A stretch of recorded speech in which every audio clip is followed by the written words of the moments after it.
Nasab l-ikbar, l-iktar speċta ħaġa li kelmuni dwar għan-nies li huma kritiċi tagħkom meta saru jafu li ġej inti hawnhekk hija speċta din il-qrubija li għandkom ma' ċertu esponenti u allura ċertu dimensjoni tal-Partit Nazzjonalista.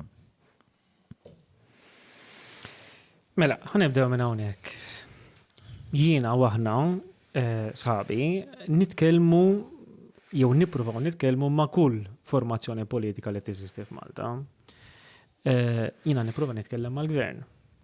U ġieli nitkellem mal-gvern, ġieli nitkellem mod uffiċjali mal-gvern, ħafna drabi tkun one way il-konverzazzjoni u ġieli nitkellem mod mhux uffiċjali.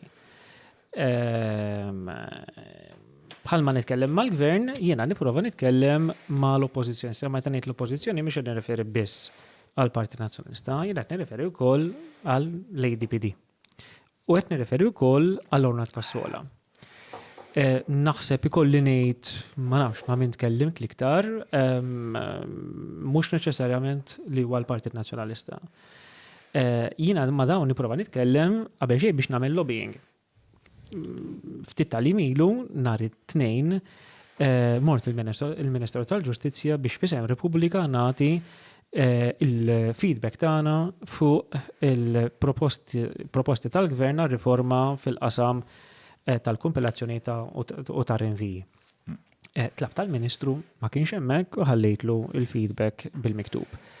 Bħalma nagħmel hekk kif qed ngħid nagħmel mal-oppożizzjonijiet illi hawn. Naturalment il-kritika tagħna tkun kważi dejjem indirizzata lill-Gvern għax huwa fil-poter. Jekk xi darba jkun hemm partit ieħor fil-Gvern, Repubblika neċessarjament ħadd ikkritika li dak il-partit li jkun fil-Gvern. L-organizzazzjoni tagħkom fil-kuntest li adappita dejjem bidel il-Gvern jibqa' jkollha raġuni għalfejn teżisti? 100%. Ikun min ikun fil-Gvern. Hemm għalfejn ma kienx normali li ma kienx teżisti organizzazzjoni essaċ bħal Repubblika. Meta tint ma kienx teżisti, għasat ikun korret 100%. Għaliex, pereżempju, jeżistu l-graffiti. U l-graffiti fil-fatt kienu ukoll kritikawkom fuq din il-qrubija bejnietkom u l-partiti politiċi. Ġifieri żgur li mill-lat ta' perċezzjoni hemmhekk qiegħda għax jekk anke l-graffiti li mhumiex il-One TV biex qed jgħidu isma' aħna nikkunsidraw li nkunu parti minn din il-protesta minkejja li s-soltu maħniex daqshekk ma nafx taf l-imsqarrijiet ngħidlek.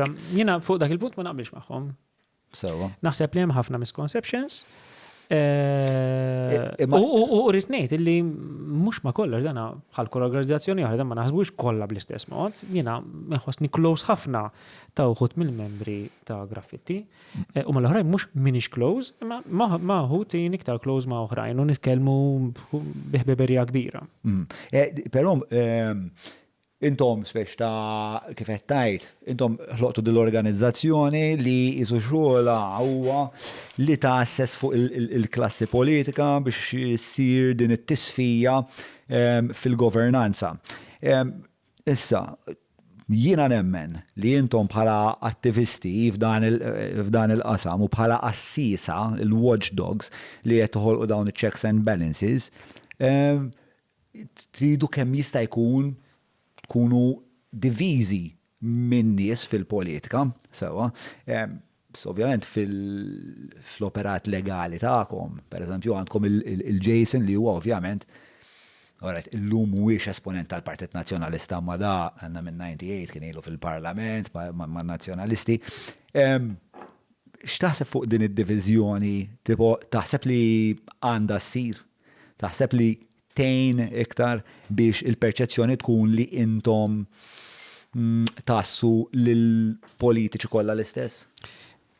Iva, però għed irrid ikun realistiku. Ejn nieħdu il-Jason Azzopardi. Dana ix-xogħol li għamel għalina, l-għanet għanna qatt ma ħallas neħu 1 cent u qatt ma talab li jitħallas 1 cent. Jara kif jagħmel biex jifranka anke l-ispejjeż. Kiku kena ħalsuħ, żgur irridu varji 100,000 ta' euro biex xogħol li jagħmel għalina. Ma niġrux ħafna drabi dispiċċaw u jiġu warajna għax-xogħol milli aħna niġu warajh. U kif qabduh biċċa tax-xogħol, dan jagħmilha b'mod kapaċi ħafna, mod tajjeb ħafna u fi żmien qasir. Aħna klijenti tiegħu. U rrid ngħid li bħala klijenti tiegħu ix-xogħol tiegħu jagħmlu b'mod impeccabbli. Mingħajru ma stajniex pereżempju nitolbu l-inkjesta maġistrali li tlabna. Ġifieri IRG sena soppardi m'hemmx avukati oħrajn li lestitukom għajnuna xina jidher li. Aħna għandna naħseb xi 10 avukati. Jidher li hemm att. Però fil-krimin u nagħmlu użu minnhom kollha. L-iktar li nagħmlu użu minnu Jason Azzopardi għar-raġuni li hu l-avukat tagħna fil-kriminal. U dan kulħadd ikollu s-settur tiegħu. Ġifieri min jaħdem fil-kostituzzjonal u fiċ-ċivil biss, pereżempju, mhux qabdu jagħmel xi ħaġa fil-kriminal xi kien m'iniex kompetenti f'hekk. U mhuwiex faċli li ssib avukat ieħor fil-kriminal. Aħna jekk jiġi xi avukat ieħor fil-kriminal li joffri s-servizzi tiegħu jista' jkun ġej mill-kamp laburista li ma tagħmel l-ebda differenza. Jiena naħseb il-kontra, anzi, fis-sens il-preferenza hija li mhux ikun hemm xi politiku ieħor, anzi li tinfatmu mill-politika ħalli taf għalfejn ngħidlek ukoll isu f'dan il-pajjiż ħafna mill-problemi jimbtu mill-fatt li min suppost qed jagħmel checks and balances ikun qrib b'xi mod għax ġeografikament, soċjalment, kulħadd kuġin għandna jew kien skola mal ieħor, u speċa tinħoloq din l-opaċità tal-linji li suppost jiddividuna. Issa naħseb intom bħala organizzazzjoni li qed tfittxu li jkun hawn iktar korrettezza, naħseb tarfuha din il-problema fis-soċjetà Maltija. 100%. Infatti, jekk tnejn bladdoċ jessa 10, hekk għandna 10 avukati, effettivament huwa Jason u Teris Komodina Kakija li b'xi mod fil-passat kellhom x'jaqsmu għall-politika, il-bija m'għandhomx. Ġifieri, fl-istess ħin wieħed irid ikun realistiku u jgħid isma' jiena kif nista' immexxi l-qudiem bir-riżorsi li għandi. Jason Azzopardi jaqdid il-funzjoni b'mod tajjeb ħafna fil-kawżi li kellna dejjem mexxinna b'entużjażmu u wassalna għal ċertu riżultati, lesti jieħu riski, meta issib avukati oħra, mhux minn dawk li nagħmlu servizzi nużaw is-servizzi tagħhom, però dawna ġieli provajna nużaw xi avukati li kif ngħidulhom isma' ħammissu ma' dak jagħmel ieħor jgħidu aħna nibżgħu. Ġieli kelli każijiet hekk u ma jkunux idu jkomplu. Ġifieri.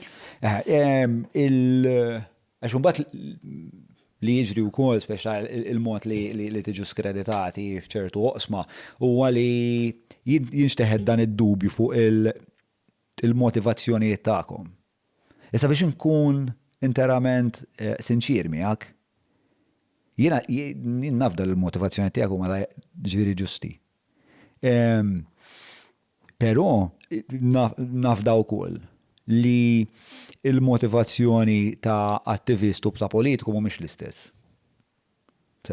U allura jiena meta ngħid jiena tkun ġeneriku persuna kapaċi jiddeduċi li peress li l-politiku huwa dal-bniedem entużjast li qed imexxi l-affarijiet il qudiem li sa minn dejjem kellu kif qed ngħidu minn 98 da ilu fil-Parlament kellu dejjem dawn l-iskopijiet politiċi.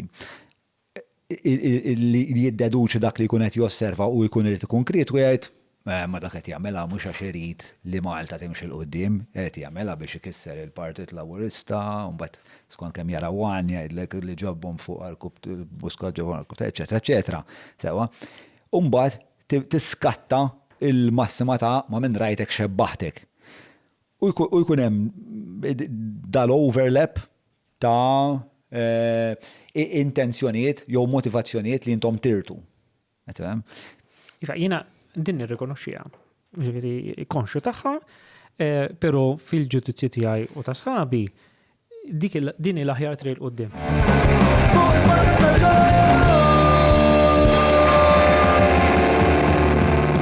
Mela tlaqna?